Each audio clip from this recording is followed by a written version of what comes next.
이 시간 우리 믿음의 고백을 하나님께 드림으로 말씀 앞에 나가도록 하겠습니다. 하나님 나를 사랑하신다. 하나님은 내 인생에 크고 비밀한 계획을 가지고 계신다.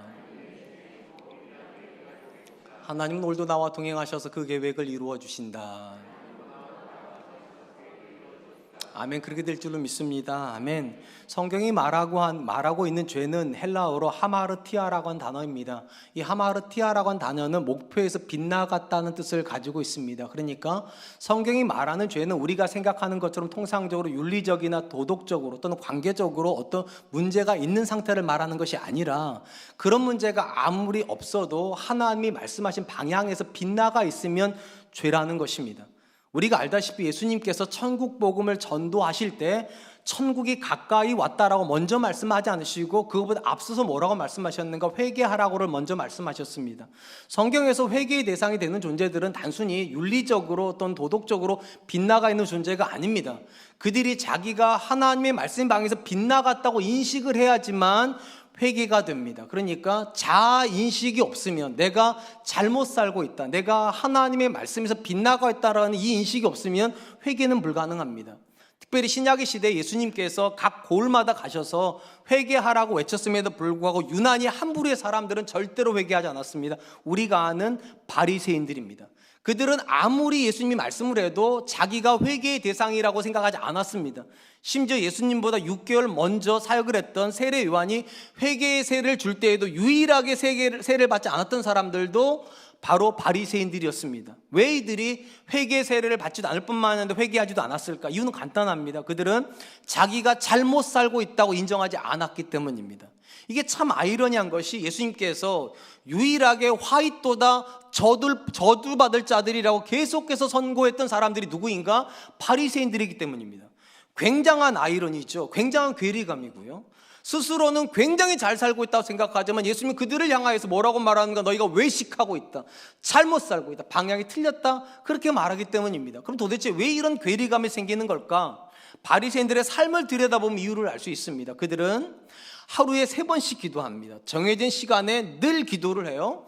또한 그들은 일주일에 이틀을 정해서 금식까지 합니다. 심지어 백성들에게는 말씀을 가리키는 율법의 교사들이었기 때문에 누가 보아도 그들은 종교적인 사람이고 형식적으로는 하나님께 가장 가까이 있는 사람들입니다. 그러니까 가장 가까이 있으니까 방향이 맞다고 생각을 하는 겁니다. 근데 예수님 뭐라고 말씀하시는가?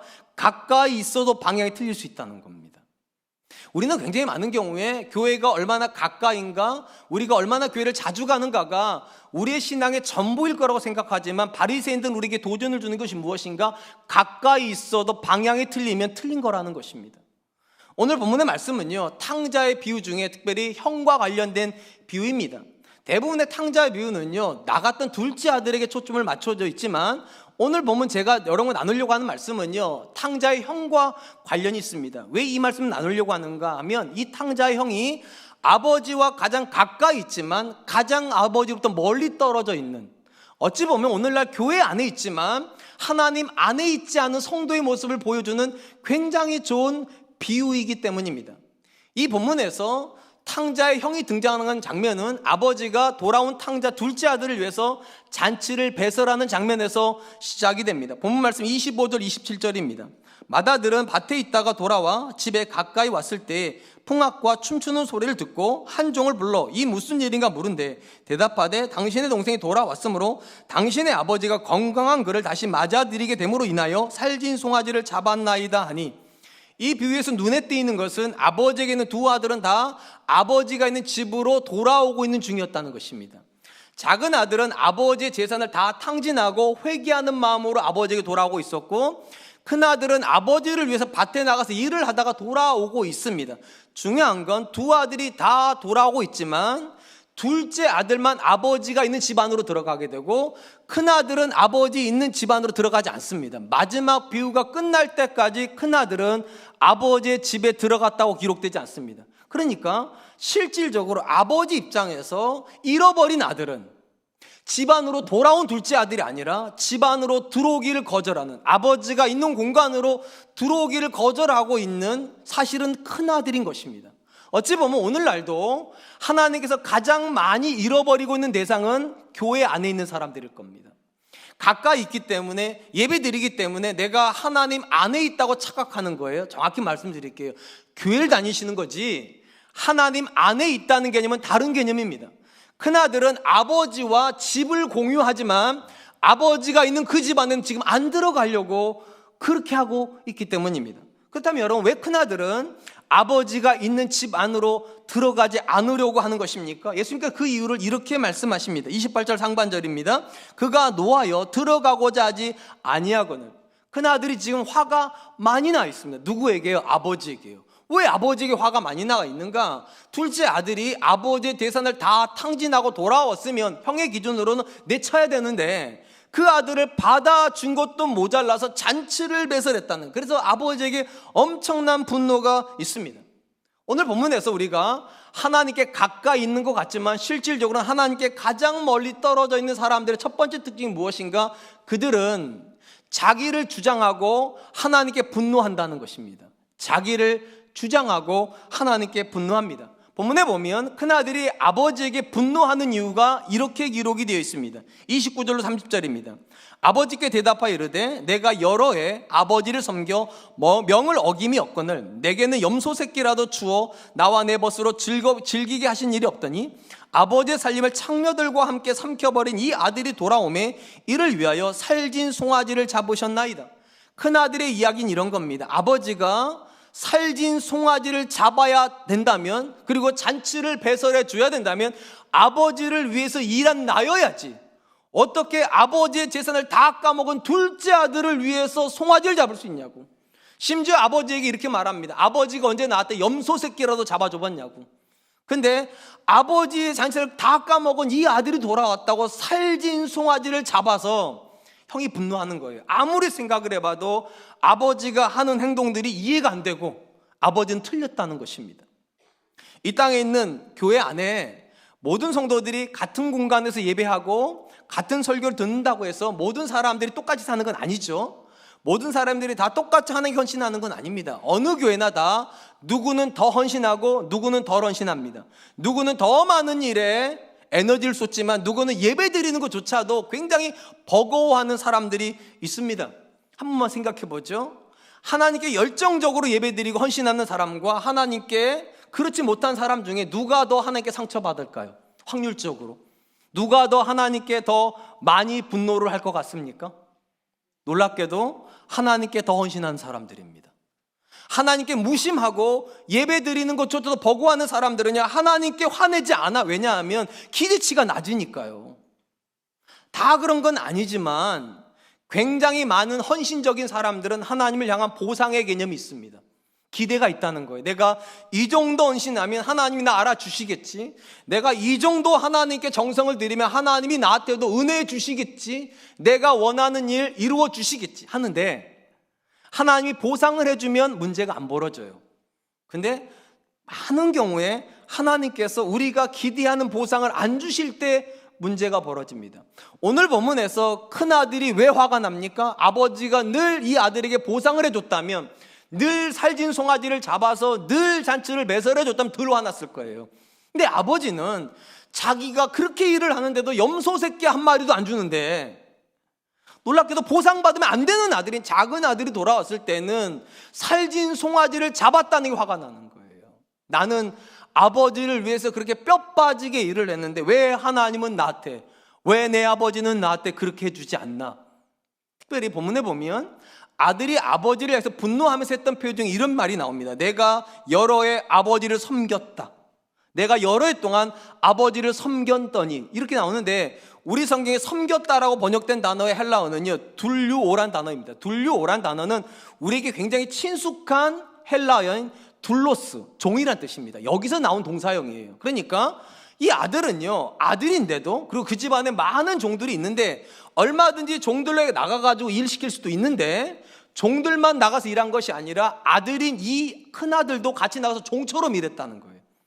굉장히 귀한 거예요. 저는 우리 아들들이 저를 위해서 종처럼 일해준다면 전 떠받치고 살 것 같아요. 떠받치고. 근데 대부분의 여러분의 집안에 있는 자녀들은 종이 아니죠.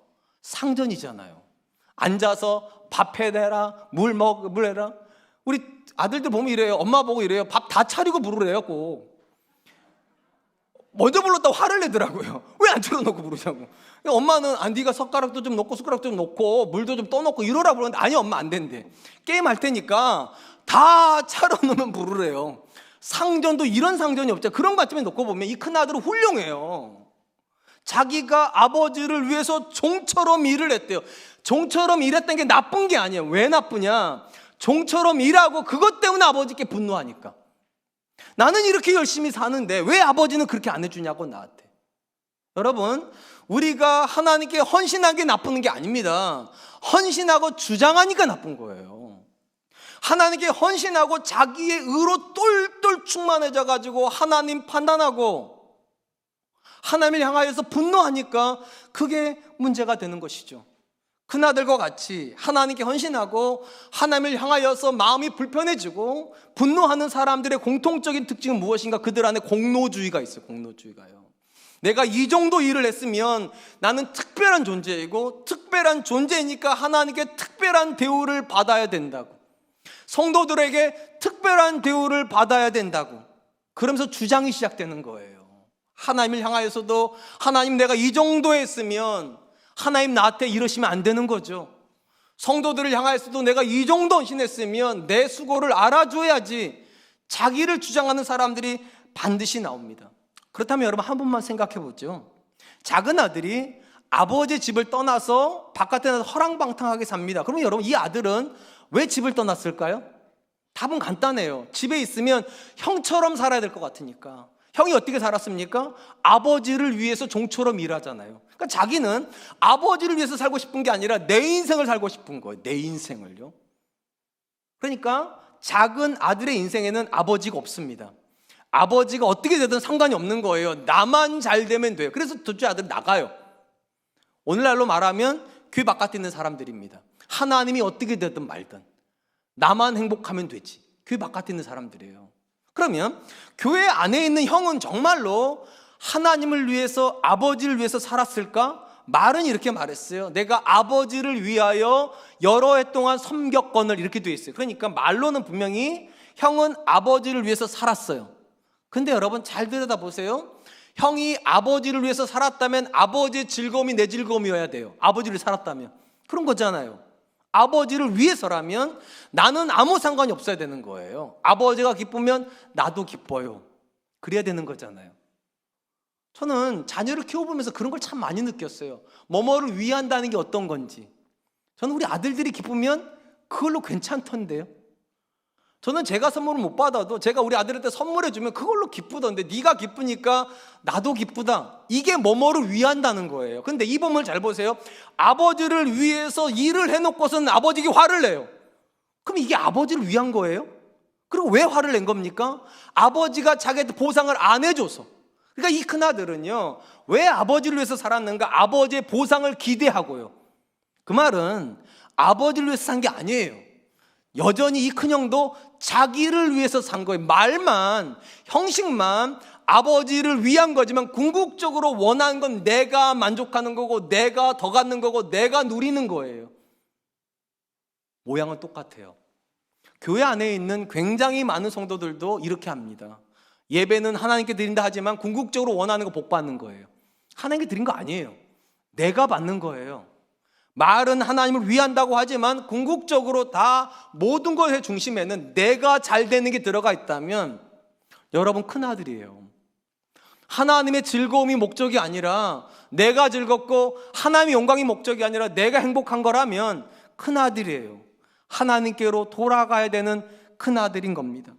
기독교가 일반 종교하고 분명히 다르다고 제가 자주 말씀을 드립니다. 왜냐하면 일반 종교는 시작점이 보상으로부터 시작됩니다. 신에게 보상받기를 기대함으로 예배하고 그리고 헌신을 하는 거예요. 내가 이 정도 예배를 드리고 내가 이 정도 헌신하면 신이 나한테 갚아주겠지. 이게 종교의 시작이에요.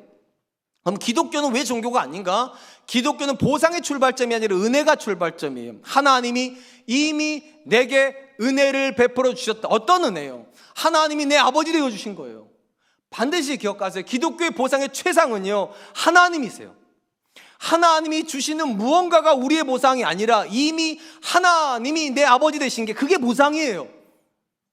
그러니까 내가 뭐라고 하나님이 나를 사랑하시나? 내가 도대체 뭐를 했다고 하나님이 내 아버지가 되어주시나? 왜 하나님이 나한테 이처럼 많은 은혜를 주시나? 여기서부터 예배가 시작되고요, 여기서부터 헌신이 시작됩니다. 그러니까 아무리 우리가 많은 예배를 드리고 아무리 많이 헌신해도 왜 공로주의를 못 내세웁니까? 은혜가 먼저 있었으니까요. 하나님의 사랑이 먼저 있었으니까요. 하나님의 희생이 먼저 있었기 때문에 기독교는 공로주의 없고 기독교는 보상도 없습니다. 그냥 이렇게 말해야 돼요. 하나님 감사합니다.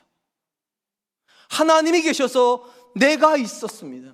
지난 2022년을 아무리 생각을 해봐도 내 힘으로 온 것이 아니라 하나님이 계셔서 왔고, 그래서 2023년 첫날 첫 주일을 하나님 앞에 옵니다. 왜냐? 올해도 하나님의 은혜가 있을 걸 믿기 때문에. 보상을 기대하는 게 아니라 하나님의 은혜가 있다는 걸 믿기 때문에. 형의 문제가 무엇입니까? 형은요, 은혜는 없어요. 그냥 보상만. 내가 이 정도 열심히 살았으니까 당연히 아버지가 나를 알아줘야 되고 나를 위해서 잔치 배설해 줘야 되는데 아버지가 나를 알아주지 않는다. 그게 형이 아버지께 분노하는 가장 중요한 이유입니다. 그런 점에서 여러분, 헌신을 했느냐 안 했느냐가 중요한 게 아니에요. 왜 헌신하냐가 중요해요. 왜 헌신했냐? 보상 받으시려고요? 은혜 받으시려고요? 아닙니다. 그건 독약이에요. 그럼 어떻게 헌신해야 됩니까? 이미 은혜가 있었으니까요. 하나님이 내 아버지라는 게 이미 보상이니까. 하나님 아무것도 안 주셔도 괜찮습니다. 하나님이 내 아버지시란 사실 자체만 너무 감사해서 하나님께 예배합니다. 하나님이 내 아버지란 사실이 너무 감격스러워서 내가 하나님께 헌신합니다. 그게 기독교입니다.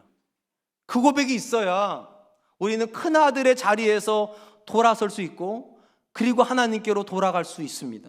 사랑하는 성도 여러분, 혹시 아버지를 부정하고 떠나서 자기 인생을 살았던 둘째 아들이 어떻게 아버지께로 돌아오는 결정을 했는지 아십니까?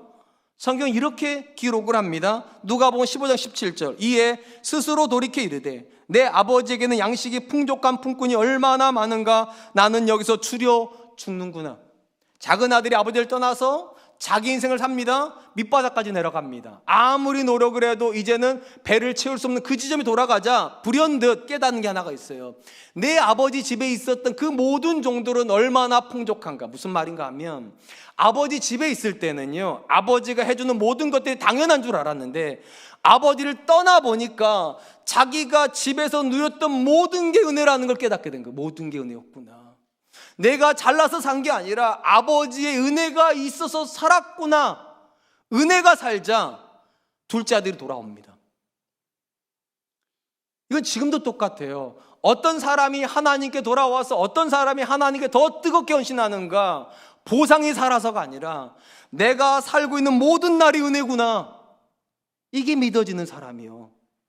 참 안타까운 건 큰아들은 아버지의 은혜 안에 있으면 집안에 있으니까요. 근데 놀랍게도 아버지 은혜를 모르고 집안에 있습니다. 그러다 보니까 뭐만 있는가? 내가 얼마나 수고했는가? 내가 얼마나 헌신했는가? 내가 얼마나 아버지에게 최선을 다했는가? 그것만 있어요. 그것만. 한번 여쭤보고 싶습니다. 여러분들의 신앙을 설명할 때 가장 중요한 단어가 희생이고 땀이고 헌신입니까? 아니면 은혜이고 감사이고 감격입니까? 만약에 첫 번째 있는 단어들이 여러분의 단어라면 첫째 아들입니다. 지금은 분노 안 하고 계실지 모르지만, 지금은 하나님을 향하여서 화내고 있지 않으실지 모르겠지만 어느 순간 이쪽에 있는 사람들은 반드시 하나님께 화냅니다.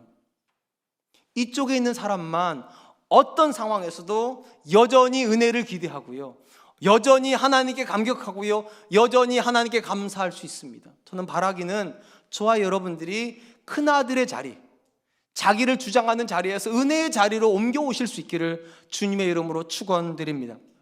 한편 본문에서 큰아들은 아버지에게만 분노하고 있지 않습니다. 돌아온 자기 동생을 향하여서도 저주에 가까운 분노를 쏟아붓습니다. 누가복음 15장 30절입니다.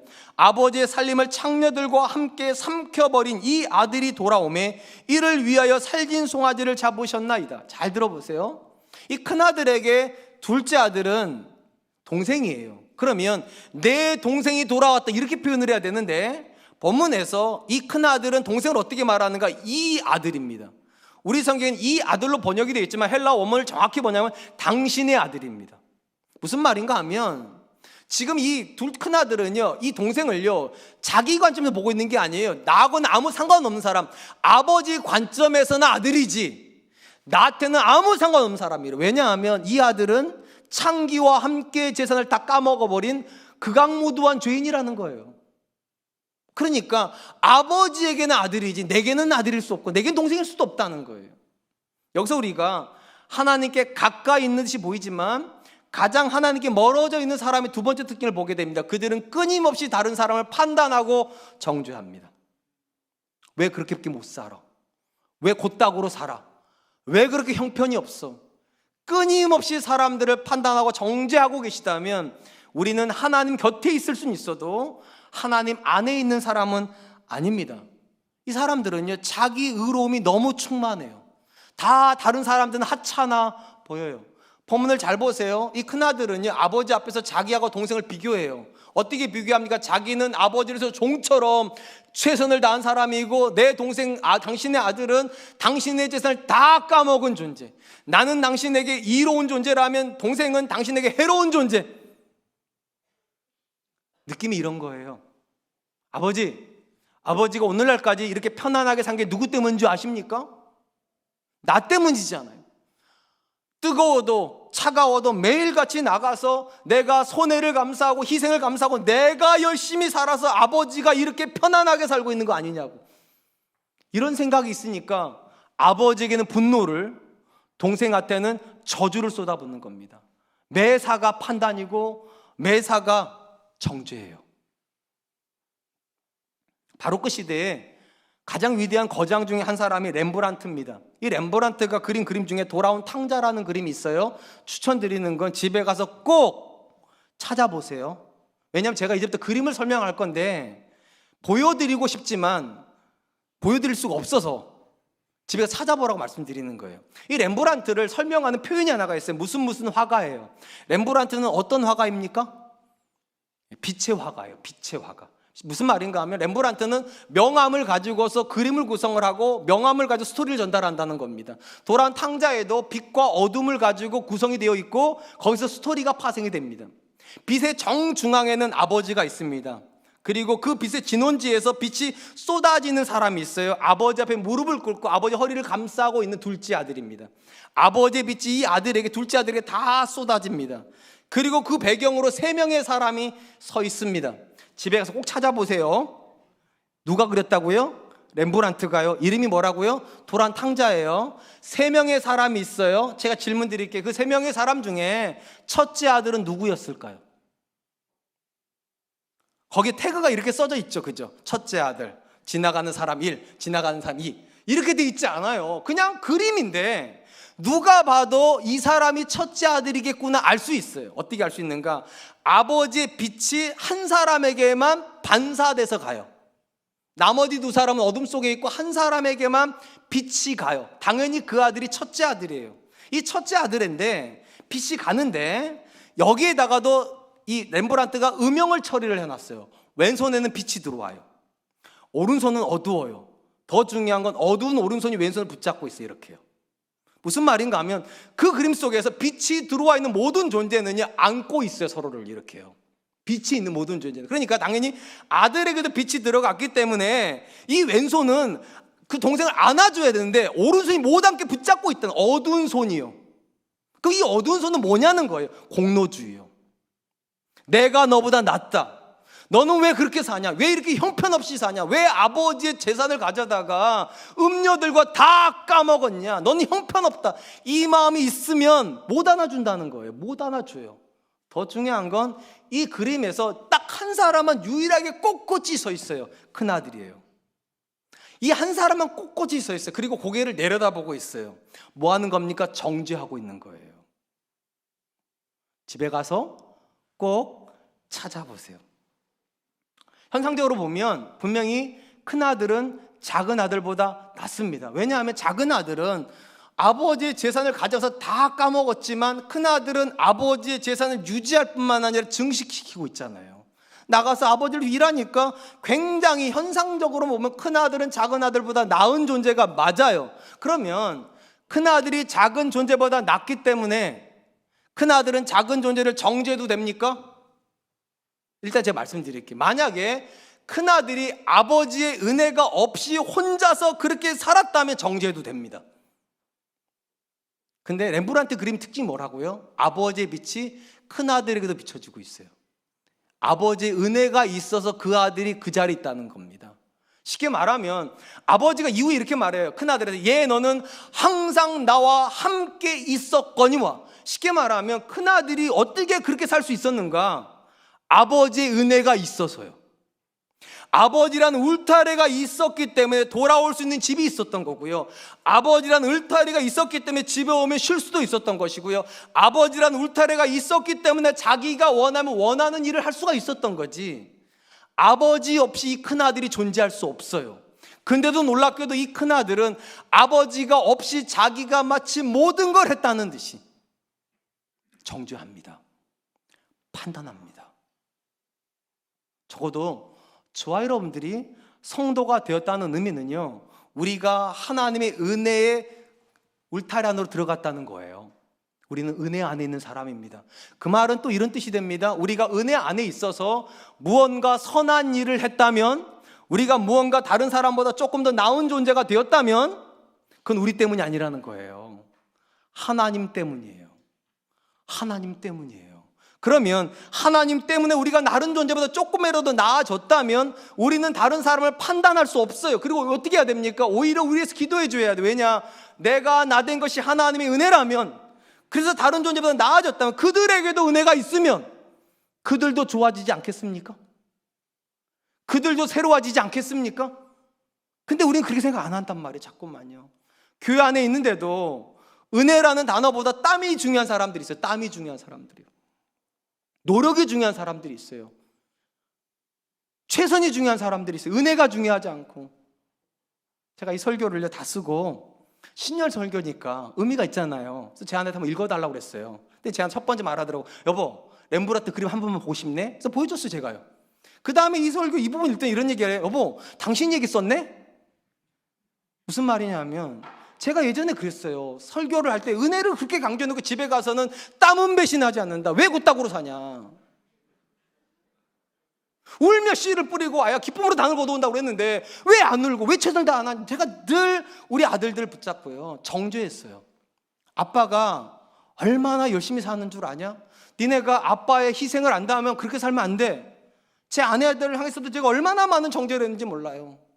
나는 인생이 너무 힘들다고, 당신은 내 아내로 태어나서 너무 좋겠다고, 나는 너무 힘들다고, 늘 그런 식이었어요. 제가 판단하고 정죄하고, 설교할 때는 은혜 얘기하고, 집에 가서는 땀 얘기하고 희생 얘기하고. 어느 날 제가 깨달았어요. 앞뒤가 안 맞는구나. 앞뒤가 안 맞는구나. 은혜를 이야기하는 사람이 어떻게 땀을 이야기를 하고, 하나의 은혜를 이야기하는 사람이 어떻게 자기 노력을 더 앞세울 수 있나? 노력이 잘못됐다는 말이 아니에요. 땀이 잘못됐다는 말이 아니에요. 은혜가 없는 땀을 이야기하니까 문제라니까요. 은혜가 없는 희생을 이야기하니까 그게 문제라니까요. 은혜가 살면 정죄할 수 없어요. 오히려 기도하게 돼요. 하나님, 내 아들에게도 은혜 주십시오. 그래서 나와 같이 열심히 살게 해주십시오. 내 배우자에게도 은혜 주십시오. 그래서 그들도 최선을 다해서 살게 해주십시오. 사랑하는 성도 여러분, 혹시 여러분들은 다른 사람을 보면 자꾸만 판단하게 되십니까? 다른 사람을 보면 자꾸만 정죄하게 되고, 왜 나처럼 안 하나? 왜 나처럼 못 하나? 형편없는 사람인 것 같고, 그래서 자꾸만 책망해주고 싶습니까? 일단 제가 인정해 드릴게요. 그런 생각을 하고 있다는 것, 그리고 그런 말을 한다면 여러분들은 열심히 사신 분들이에요. 열심히 살았으니까 그런 생각하는 걸 거예요. 또 어느 부분에서 일정 부분 성과를 내셨을 거예요. 그러니까 왜 나처럼 못하나도 말할 수 있을 거예요. 제가 인정해 드릴게요. 근데 그렇게 하면 하나님이 서실 자리가 없습니다. 그렇게 하면 여러분의 자녀의 자리도 없습니다. 그렇게 하면 여러분의 배우자 자리도 없습니다. 왜냐하면 이 큰아들은요, 정죄해버리는 바람에 동생도 없고 아버지도 없어요. 여러분들이 열심히 자녀한테 정죄해보세요. 그 자녀가 여러분을 부모로 생각하는지. 없어집니다. 부모의 자리가 없어집니다. 배우자를 해서 끊임없이 정죄해보세요. 그 배우자가 자각하고 열심히 사는가? 아니에요. 끊임없이 여러분을 지워버립니다. 끊임없이 지워버려요. 정죄하면 관계가 망가집니다. 나는 열심히 살아서 정죄한다고 생각하지만 정죄하면 관계는 망가져 버립니다. 은혜가 살면 관계가 회복이 돼요. 그래서 이렇게 기도해. 하나님, 내가 지금까지 최선을 다해서 산 거 하나님 은혜였습니다. 그리고 내 자녀도 그 은혜가 필요합니다. 렘브란트의 그림에서 제일 중요한 거, 아버지의 은혜에 비친 작은 아들에게만 있지 않았습니다. 큰 아들에게도 가요. 근데 큰 아들이 오른손이 문제, 오른손이. 오른손 왼쪽을 잡아요. 이 오른손은 어두워요. 왜 어두운가? 공로주의가 있으니까. 공로주의가. 내가 너보다 낫다. 내가 너보다 더 많이 헌신했다. 그래서 나는 널 정죄할 수 있다. 없습니다. 없어요. 그러므로 여러분, 은혜가 여러분의 마음을 지배하게 해야 됩니다. 하나님의 은혜가 있어서 내가 여기까지 왔다라고 인정을 하고 내 사랑하는 자녀들을 위해서도 정죄하는 것이 아니라 긍휼히 여기시고 기도해 주시기를 축복드립니다. 마지막으로 아버지는 돌아온 둘째 아들을 집안으로 데려온 것뿐만 아니라 큰 아들이 돌아오기를 기다리고 있는데 이 아들이 안 돌아와요. 들어보니까 이 아들이 지금 바깥에서 화를 내고 있단 말이죠. 그래서 아버지가 바깥으로 나갑니다. 그리고 큰 아들에게 이렇게 설득을 합니다. 31절 32절. 아버지가 이르되 얘 너는 항상 나와 함께 있으니 내 것이 다 내 것이로되 이 내 동생은 죽었다가 살아났으니 내가 잃었다가 얻었기로 우리가 즐거워하고 기뻐하는 것이 마땅하다 하니라. 아버지는요, 자기를 거절하고 떠나갔던 작은 아들을 위해서도 바깥에 나갔어요. 기다리고 있었습니다. 이 본문에서는 자기를 향해서 화를 내고 안 들어오는 큰 아들을 데려오기 위해서 다시 바깥으로 나가. 그러니까 이 본문에 나오는 아버지는 계속 바깥으로 나가요. 작은 아들은 기다리려고 나가는 거고 큰 아들은 설득하려고 나가는 겁니다. 우리가 본문에서 마지막으로 발견하는 하나님께 가까이 있지만 하나님부터 가장 멀어진 사람의 마지막 세 번째 특징이 무엇인가? 그들은 설득되지 않는다는 겁니다. 아무리 하나님이 설득하고 싶어도 설득이 되지 않아요. 안타까운 건 이 사람들은 하나님께만 설득이 안 되는 게 아니라 주변 사람들의 말도 도통 안 듣습니다. 자기 생각이 제일 중요하기 때문에 설득되지 않는 사람들입니다. 한 번만 잘 들어보세요. 이 본문에 보면 아버지가 큰 아들에게 나가가지고 제일 먼저 한 게 뭐라고 되어 있나요? 권했다고 되어 있어요. 권했다. 28절에 보면 우리 성경은 권했다라고 번역을 하지만 정확한 번역은 애걸했다, 간청했다입니다. 빌었다는 거예요. 큰 아들한테. 예, 나랑 좀 들어가자고. 네 동생이 돌아왔으니까 같이 좀 들어가서 함께 기뻐해주면 안 되겠냐고 애걸복걸했다는 겁니다. 아버지가. 이게 왜 놀라운가 하면 유대 문화는 아버지가 가장의 중심이에요. 가부장 사회라고요. 가부장 사회는요, 아버지는 아들에게 애걸하지 않아요. 명령하지. 너 지금 뭐 하는 거냐고. 아버지가 잔치를 배설했으면 큰 아들이 제일 먼저 기뻐해야지. 너 무슨 짓이냐고. 저 같으면 이럴 거예요. 죽을래? 이래야 되는 거예요. 까불어? 이래야 되는 거예요. 근데 이 아버지가 지금 큰 아들한테 어떻게 한다? 빌어요. 내가 네 마음 다 아는데 이 동생은 나한테 죽었다가 살아난 동생 아니냐? 너는 동생이 없어도 될지 모르지만 나는 내 아들이 없으면 안 되는데 네 마음 좀 내려놓고 아빠의 마음을 좀 이해해주면 안 되냐? 네 마음이 속상한 건 내가 다 이해하는데 이 작은 아들을 향한 이 아빠의 마음을 조금만 더 이해하고 아빠의 마음으로 좀 들어와주면 안 되냐? 받아주면 안 되냐? 그렇게 애걸하는 거예요. 근데 놀랍게도 큰 아들은 아버지의 애걸을 받아주지 않습니다. 자기 감정만 중요해요. 자기 감정만. 우리 중에도요, 배우자의 감정은 하나도 안 중요하고 자식의 감정 하나도 안 중요하고 주변 사람 생각 하나도 안 중요하고 나만 중요한 분들이게. 나만. 하나님께 가까이 있지만 하나님 안에 있는 사람은 아닙니다. 신앙생활을 하면 모든 사람이 똑같은 딜레마에 빠집니다. 하나님이 나랑 다른 생각을 하신다는 사실이요. 하나님 생각이 내 생각과 똑같으면 갈등이 없어요. 딜레마도 없어요. 근데 하나님의 생각이 내 생각과 달라요. 이 부분도 마찬가지. 큰 아들의 생각과 아버지 생각이 달라요. 큰 아들은, 작은 아들은 들어오면 안 되는 아들인데 아버지는 작은 아들 들어와야 되는 아들이에요. 생각이 달라요. 이게 편한 사람은 아무도 없어요. 믿음은 뭐냐? 내 생각이 하나님 생각을 못 이기는 거예요.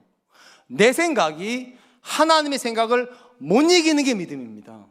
왜냐하면 성경에 나오는 모든 믿음의 사람들은 다 하나님께 설득된 사람들이에요. 그래서 모든 믿음의 사람들은 다 유순해요. 하나님과 싸우지 않아요. 주변 사람과 싸우지 않아요. 그들의 의견을 이기려고 기쓰지 않아요.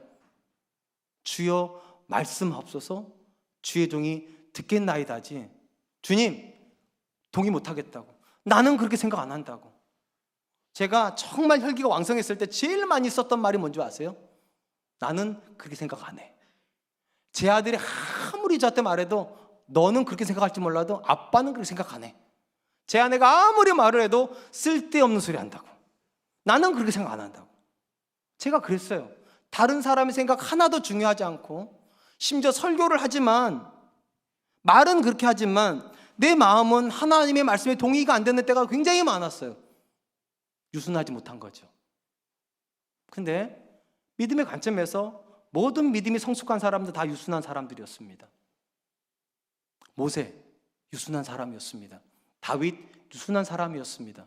사도 바울 유순한 사람이었습니다. 이 사람들 제가 왜 이야기하는가? 이 사람들은요, 자기 의를 주장해도 되는 사람들입니다, 사실은. 근데 그들은 다 하나님께 져요. 모세가 80의 나이에 하나님께 부름받습니다. 그리고 40년 동안 광야길을 걸으면서 이스라엘 인도했어요. 제가 그런 얘기를 종종 하는데 80의 나이는요, 탄천 걷기도 어려워요. 근데 이 할아버지 모세는요, 80의 나이에 광야길을 걸었어요. 하루에 1시간 걷기도 힘든 땅이 광야길입니다. 40년을 걸었어요. 늘 밤마다 텐트에서 잤습니다. 광야바람이 얼마나 센지 안 사봤으면 몰라요. 모래바람이에요. 음식은 항상 한 가지예요. 만나.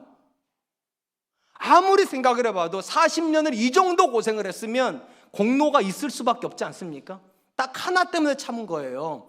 하나님 주신 약속의 땅에 들어갈 수 있다는 거. 근데 하나님이 무리바 물가에서 모세가 바위를 2번 때렸다고, 한 번 때려야 되는데 2번 때려서 물 냈다고 가나안 땅 못 들어간대요. 여러분, 이쯤 되면 뚜껑이, 아니, 한 번 때리나 2번 때리나 물만 나오면 됐지, 뭐 그게 그렇게 대단하다고 2번 때렸다고 40년의 고생이 없어진다면 저 같은 뚜껑 열리고도 몇 번을 열렸을 것 같아요. 근데 모세는 하니까 싸우지 않아요. 그냥 이렇게 말해요. 하나님, 나로 건너가게 하옵소서. 근데 하나님이 이렇게 말씀하세요. 그만하라. 족하니 이 일로 다시 내게 말하지 말아라. 그리고 다시 모세는 하나님께 기도 안 합니다. 그리고 하나님 명령하시는 가나안 땅 반대편 땅 비스가 땅에서 죽습니다. 싸우지 않고 죽습니다. 그래서 성경이 이렇게 말하는 거, 이 사람 모세는 지면에 있는 모든 사람보다 유순함이 더하더라. 싸우지 않아요. 하나님께 져요.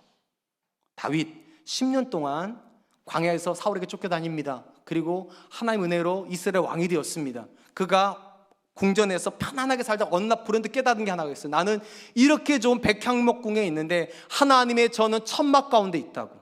텐트에 있었거든요. 그래서 다윗이 어떻게 합니까? 하나님을 위해서 가장 큰 성전을 지어드리겠다고 위대한 계획을 세우고 위대한 준비를 하는데 어느 날 갑자기 하나님 말씀하세요. 멈추라고. 왜냐? 너는 피를 흘린 군인이기 때문에 성전을 지을 수 없다고.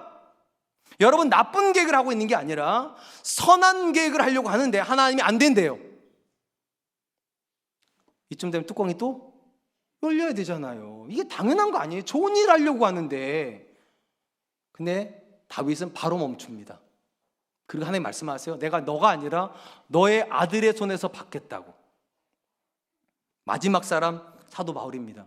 그는 이방인의 사도로 부름받습니다. 이방인의 사도로 부름받았기 때문에 유대인들이 배척을 해요. 왜냐하면 유대인들의 관점에서 이방인은 개돼지만도 못하는데 그들을 선교한다고 그러니까 당연히 유대인들이 죽이려고 해요. 그러면 이방인들은 환영을 해야 될 것 같은데 이방인들도 바울을 죽이려고 해요. 양쪽이 다 죽이려고 하면 여러분 생각에 하나님은 어떻게 해주셔야 됩니까? 이 사람 바울을 강하게 해줘야 되잖아요. 그래야 바깥에서 오는 압박을 이겨내잖아요. 근데 놀랍게도 하나님은 강하게 하시는 것이 아니라 육체의 가시를 줘버리시네요. 그리고 바울은 뭐라고 말합니까? 이 육체의 가시를 사단의 사자라고 부릅니다. 얼마나 고통스러웠으면 사단이 자기를 괴롭히려고 한다고 느꼈던 거예요. 그래서 3번이나 기도해요. 하나님, 이 가시가 내게서 지나가게다 빼달라고.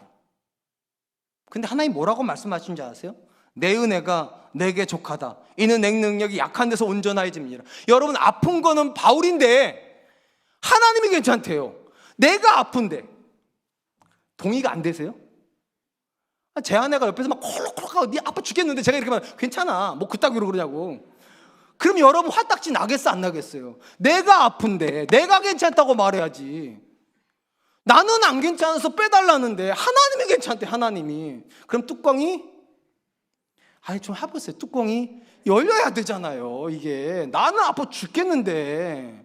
놀라운 건 하나님이 3번을 거절하자 바울이 이렇게 고백을 한다는 겁니다. 그러므로 도리어 크게 기뻐함으로 나의 여러 약한 것들에 대하여 자랑하리니 이는 그리스도의 능력이 내게 머물게 하려 함이라. 하나님이 괜찮다고 말씀하시니까 예, 괜찮다고 생각하겠습니다. 아니, 그 정도가 아니라 내가 자랑하겠습니다. 여러분, 모세, 다윗, 사도 바울 하나님과 싸우지 않습니다. 오늘 본문의 큰아들은 아버지와 싸웁니다. 여러분, 신앙의 여정은요, 강해지는 여정 아닙니다. 온유해지는 여정이에요. 성숙한다는 거는 지는 걸 말하는 거지, 성숙하는 건 매 순간 이기는 걸 말하는 게 아니에요. 남편이 아내한테 항상 이기면 그걸 성숙이라 부르지 않아요. 부모가 자녀한테 항상 이기면 그걸 성숙이라 부르지 않아요. 성숙은 뭐냐? 매일 이기던 사람이 어느 날 질 때요. 우리 남편 많이 약해졌네 이럴 때요. 우리 아빠 많이 약해졌네 그럴 때가 성숙의 지점이에요. 하나님 앞에서 하나님 내가 동의가 안 되지만 하나님 당신은 항상 옳기 때문에 내가 당신 앞에 굴복합니다. 당신의 뜻 앞에 나를 내려놓습니다. 그 지점이 하나님께 돌아가는 지점입니다. 전 저와 여러분들이 2023년에는 하나님께 좀 질 수 있었으면 좋겠습니다. 여러분의 배우자에게 좀 져줄 수 있었으면 좋겠습니다. 그리고 여러분의 자녀에게도 많이 져주시기를 축원드립니다. 사랑하는 성도 여러분, 우리 주변에 보면 예수 믿는다 하지만 고집스러운 사람들이 있습니다. 정말로 누구 말도 안 들어요. 특징이 있어요. 왜 고집스러운가? 자기 의로움이 있기 때문입니다. 나는 열심히 살았고 나는 최선을 다했으며 내 인생에서 나는 만족한다고 생각하는 사람일수록 굉장히 고집스럽습니다. 하나님도 못 꺾어요, 그 고집을요. 옆에 있는 사람들이 아무리 말을 해도 귀 안 엽니다. 그리고 늘 이렇게 말해요. 쓸데없는 소리 한다고. 나는 그렇게 생각하지 않는다고. 제가 말씀드릴게요. 여러분이 어떻게 생각하는가는 하나도 중요하지 않아요. 하나님이 어떻게 생각하는가를 물으세요. 하나님이 어떤 걸 원하시는지를 물으세요. 그리고 하나님께 지세요. 여기서 아멘 하세요. 하나님을 이기는 걸 신앙이라고 부르지 않습니다. 하나님께 지는 걸 유순함이라 부르고 온순함이라 부르고 그 사람이 온유한 사람이고 그 사람이 결국은 성숙한 사람이 됩니다. 전 저와 여러분들이 2023년에 온유한 분들 되시기를 축원드립니다. 이제 말씀을 맺으려고 합니다. 하나님 곁에 있는 것처럼 보이는 사람들이 참 많습니다. 그러나 가까이 있다고 그가 하나님 안에 있는 건 아닙니다. 오늘 보면 이 부분에서 3가지로 우리에게 교훈을 합니다. 첫 번째, 끊임없이 자기를 주장하고 있다면 우리는 하나님 바깥에 있는 사람입니다. 하나님 안에 있는 사람은 자기를 부정하는 사람이지 자기를 주장하지 않습니다. 두 번째, 다른 사람을 자꾸만 판단하고 정죄하고 있다면 왜 너는 그렇게 하지 못하냐고, 왜 너는 그렇게 사냐고 그러고 있다면 우리는 하나님 바깥에 있는 사람이지 하나님 안에 있지 않습니다. 마지막 3번째, 하나님 앞에서 자기 생각 때문에 하나님도 이겨먹으려고 그러고 누구한테도 지려고 하지 않고 오직 자기 생각만 관철하고 있다면 하나님 바깥에 있습니다. 하나님 안에 있는 사람은 온유한 사람입니다. 그러므로 2023년에 온유함으로 하나님께 돌아갈 수 있기를 주님의 이름으로 축원드리겠습니다. 이 시간 주신 말씀을 기억하면서 3가지로 해서 같이 기도하죠. 첫 번째, 하나님 나를 주장하는 사람 되지 말게 하여 주시고 나를 부정하는 사람 되게 해주시고, 두 번째, 다른 사람을 정죄하는 사람이 아니라 다른 사람을 긍휼히 여김으로 기도해 주는 사람 되게 해주시고, 마지막 3번째, 하나님을 내 주변 사람을 이겨먹으려고 하는 사람이 아니라 하나님께도 내 주변 사람들에게 져줄 줄 아는 긍휼한 사람, 온유한 사람, 온순한 사람들 될 수 있도록 주님 도와주시옵소서. 우리 같이 한 번만 기도하겠습니다. 기도하겠습니다. 하나님 많은 시간에 감사합니다. 귀한 시간 주시고 당자 비운하는 큰아들의 모습